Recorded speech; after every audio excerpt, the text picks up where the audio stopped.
Hey everybody, I'm Grant Holicky from Forever Endurance and the Blue Stages Cyclocross team. Today I'm representing Fast Talk Laboratories and we're going to talk a little bit about cyclocross.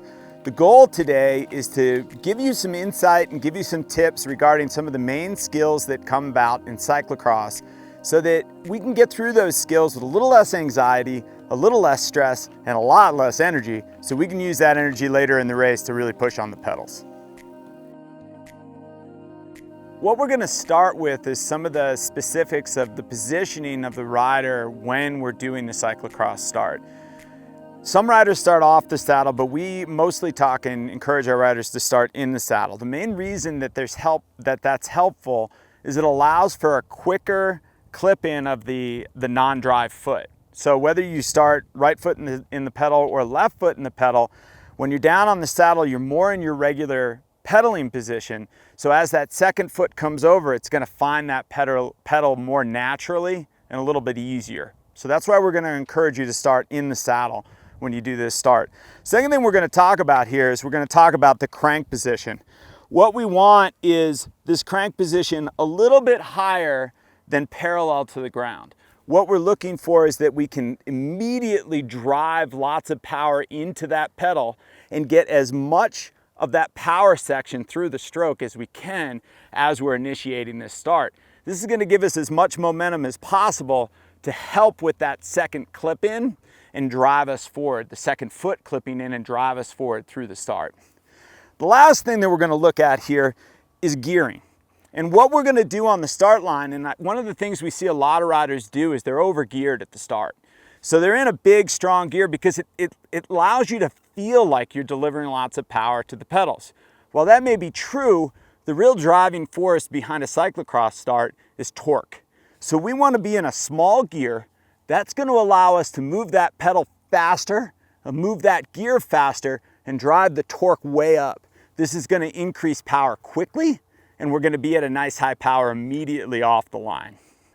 So when the horn goes off or the whistle goes off or somebody yells go, however your cyclocross start begins, you want to be in a place where you are 100% ready to go immediately. So what we're looking for is reaction. We don't want the brain to have to think. We don't want you to have to say, okay, now go. So the couple things that we want to do as a rider to be ready to do that. So first things first is be in your start position with your body. You'll see somebody like Lars van der Haar get very low. That's his start position. Other people just want to be relaxed.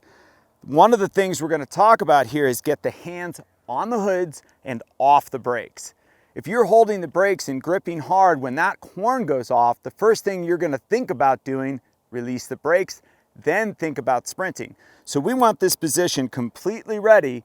The horn goes off or the whistle blows, and immediately we're driving power into that pedal to explode off the line as quickly as we possibly can. So one of the main things we want to think about when we're doing a cyclocross start is making sure that our gearing remains correct through the start. So as they come off the line, they're in that small gear, which is going to allow for a nice high cadence. And as they go through that start, you're going to hear those shifts so that they remain in a high cadence all the way through the start stretch to keep that explosive power and to keep the speed nice and high.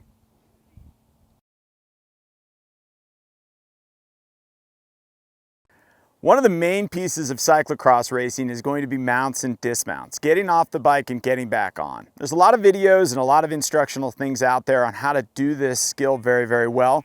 We hope to give you a little bit more additional insight and some little things that are really going to take your game to the next level. So one of the big things we're going to always talk about anytime we're talking about dismounts is retention of momentum. Retention of momentum is a huge key for cyclocross in general. As you're coming into the barriers or into any mount at all, we want to prepare by making sure our hands are relaxed on the hoods. We're in a great spot. The body's relaxed. That way you're going to be able to absorb any of those bumps that come in as you're approaching the barriers. Now, you want to dismount as close to the obstacle as possible. That's going to allow you to retain the most momentum going into that obstacle. So as you start the dismount, that rear leg is going to come across. We want to move quickly so that it's not a big pause coming into those barriers that's going to take more time. Move that leg quickly, step off the bike, and you're going to lift to to bring that bike up over the barriers as you're moving through. You'll notice two different methods with Chris and Eric. Chris does not grab the top tube before he's off the bike. He's off the bike, then reaches down and grabs the top tube to lift. Eric's gonna have that hand on the top tube as he's dismounting the bike. It's just gonna allow him to lift that bike a little bit quicker and cleaner going over the barriers. Once we've dismounted the bike, there's a couple things that we can do to help us get through those barriers with a little bit less energy. Give me that bike. So what you're gonna do is as you dismount the bike, you're gonna be in this position. Hand on the top tube, other hand's on the bike. As you come into that first barrier, if those barriers are full height, you gotta do a big lift to get that bike up and out. Little trick that we can do in your suitcase is do a little wrist twist and lift that bike wheels out. And what that's gonna do is a little less energy, get the bike to clear the barriers, can relax between the barriers, place that bike down as you come off and out of the barriers. As you come out of the barriers with that bike, we wanna think about a couple things that are gonna make that transition smoother. The first thing we're gonna do is make sure that we're setting the bike down onto the ground. We don't wanna drop the bike down onto the ground and risk a chance that the chain may move or the gearing may be screwed up so that when we get back on the bike, we're crunching through the gears and that's slowing our process of getting back to accelerating.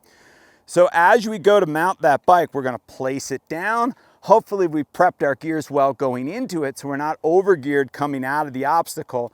We're going to launch up onto the saddle, aiming to land. I tend to think of trying to aim to land on that upper thigh area, get settled into the saddle, get the feet into the pedals as quickly as possible, and get moving.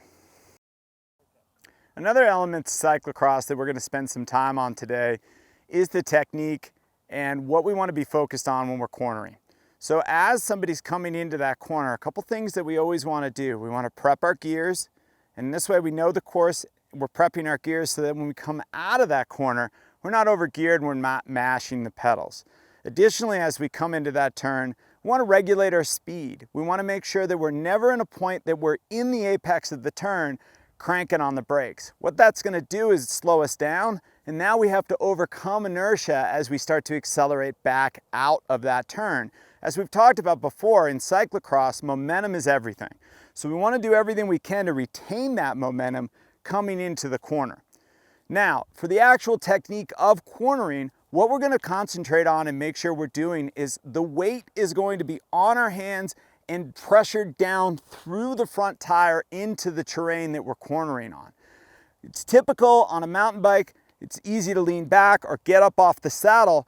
Keeping that weight, particularly on the inside hand, and counter steering through that corner, what we're gonna do is weight the front tire, trust that tire tread, drive it into the terrain, and by driving it, that tire is gonna flatten out. The terrain's gonna accept the tread, and we're gonna get that grip we need to deliver momentum and speed through the corner and accelerate out.